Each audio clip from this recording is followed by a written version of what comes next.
Hi guys, Emma here, and today I'm going to be talking about the TV show Dark, which is on Netflix. I have just watched episodes 2 to 5, so I'm halfway through, but I really wanted to stop and talk about the episodes I've watched so far.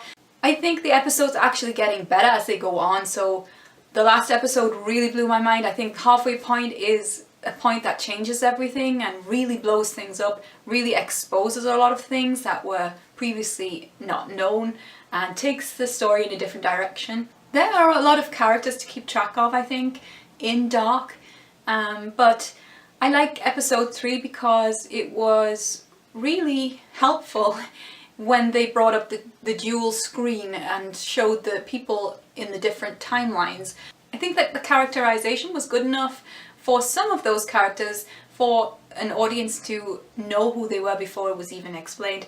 I really love the stuff with Mikkel going back in time, and how they depicted the 1980s was really good, I thought, really authentic. I did cringe a little bit when I saw the Rubik's Cube on the desk. I thought, oh, we're really doing this? We've seen shots of like Walkmans and old-fashioned trainers, and now Rubik's Cube. I mean, I know everybody did have a Rubik's Cube in the 1980s, but nevertheless, the fact that it's used as a prop to show us which timeline we're in, I thought, oh, that's a bit cheesy, that's a little bit of a cliche, but then I like the fact that they used it with Mikkel completing the Rubik's Cube, and I actually thought at that point, well, that moment actually was illuminating to me because it made me realise how much knowledge Mikkel was taking back in time, not just about who everybody was in Winden, not just how everybody's lives would turn out, but things like technology and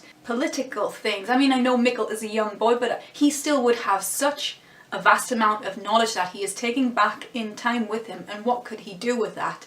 I mean, it's so interesting to think about. And Mikkel being able to do that Rubik's Cube like that made me realise that there is a huge difference between the kids of the 1980s and the kids of Mikkel's era.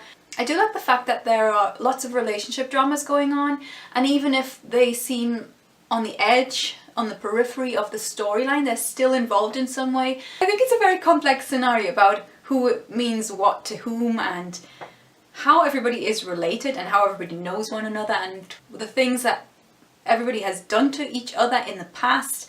All these things are coming out, very interesting. In regards to Charlotte, I really felt sort of bad for her, even though she is an obvious bunny boiler, I guess. She is completely obsessed with Ulrich and always has been, and if she did that in the past, then I dread to think what she could do to Ulrich and his family now, a grown woman. And she also is bereaved of her husband, so she's in a more fragile mindset, I think. I don't know if Ulrich really deserves what he gets, because he is cheating on his wife, and he lied to her when she plain outright asked him if he was cheating, and he had the opportunity to tell the truth then, and I wish he had. I think there are a lot of things that are coming to play which are attempting to explain what's going on, even though it's a little over my head. There is an obvious connection to the idea of the 33 years and things being the same, having this cyclical timeline of events just reoccurring, and they made a reference to Nietzsche.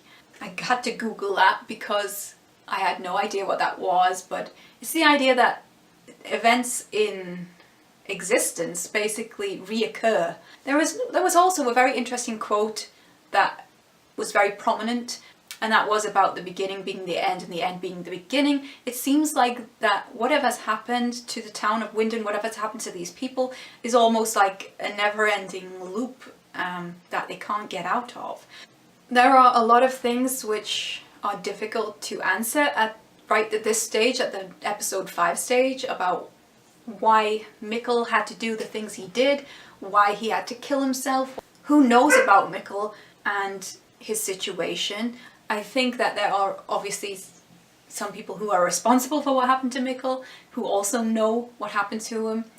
The character of Noah has just been introduced to me, and I'm not sure what to make of Noah, actually. He comes across as being someone who could potentially be very dark, but he could also be completely helpful as well, and I have no idea which way I'm leaning in regards to making my mind up about him. There obviously seems to be an order which they are following, this group of people. They're able to foresee what is going to happen, and they're able to take action so that events are coming into play, I guess.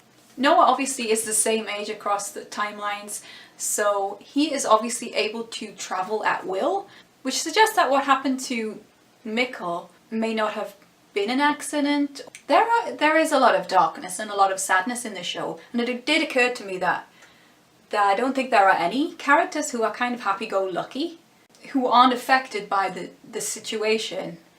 I don't think there are any characters who are actually positive. They are all pretty much in a state of trauma.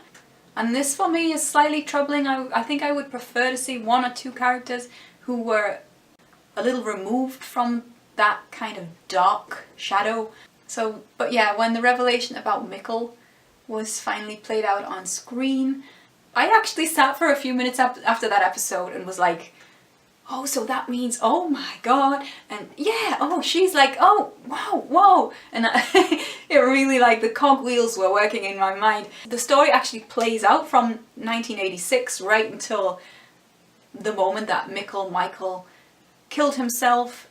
We can almost imagine what kind of life he was living, what must have been going through his mind, what he must have felt and experienced, and I really like that. Yeah, that's all I'm going to say about these episodes. I'll probably do another video just at the end of the series to say what I thought about the end and how it all plays out. And I suspect that there will be room for a season 2. So as soon as I finish the series, I'll make a new video about what I thought of the end.